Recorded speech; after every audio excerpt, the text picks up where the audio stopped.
आपण पाहत आहात राधिका सोयाबीन ओसवाल कंपनीचं अतिशय चांगलं आलेलं पीक आहे आणि 100 दिवसामध्ये 95 ते 100 दिवसामध्ये काढणीला तयार झालेला आहे. आणि प्रत्यक्षात एका एका झाडाला किती किती शेंगा आहेत हे सर्व तुम्ही शेतकरी बंधूंना बघितलं पाहिजे. आणि अॅलोइन मोझॅइक अजिबात येत नाही आणि बऱ्याचशा व्हरायट्या अॅलोइन मोझॅइकला बळी पडलेल्या आहेत.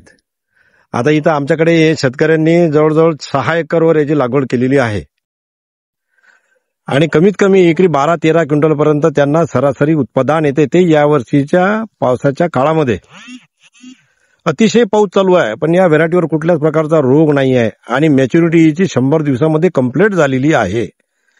तरी सगळ्या लोकांनी गुच्छामध्ये हिला माल लागतो आणि 5-5, 4-4 शेंड्यापर्यंत गुच्छ आहेत. आपण प्रत्यक्षात त्याचं एक झाड सुद्धा बघू आपण. हे गुच्छ आहेत आणि यांनी मागच्या वर्षी थोड्या प्रमाणात लावलं होतं डेमो म्हणून आणि यावर्षी 6 एकर क्षेत्रावर घेतलेलं आहे. आणि सगळ्या लोकांना मी असं सांगतो की सगळ्यांनी हे लावलं पाहिजे. दाण्याचं वजन, झुक्यामध्ये शेंगा, 3-3, 4-4 दाण्याच्या शेंगा सध्या सगळ्या झाडाला लागलेले आहेत. असं कुठलंही झाड घ्या तुम्ही, हे जरी घेतलं तर हे तुम्हाला पूर्ण शेंगा, पूर्ण टोटल शेंगा दिसतील. किती किती शेंगा लागलेल्या आहेत त्या.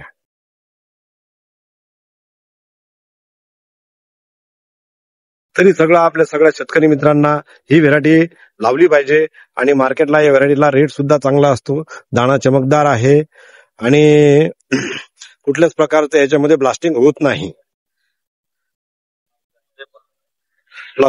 नाही आणि दाणा जाळा आहे, वजनदार दाणा आहे.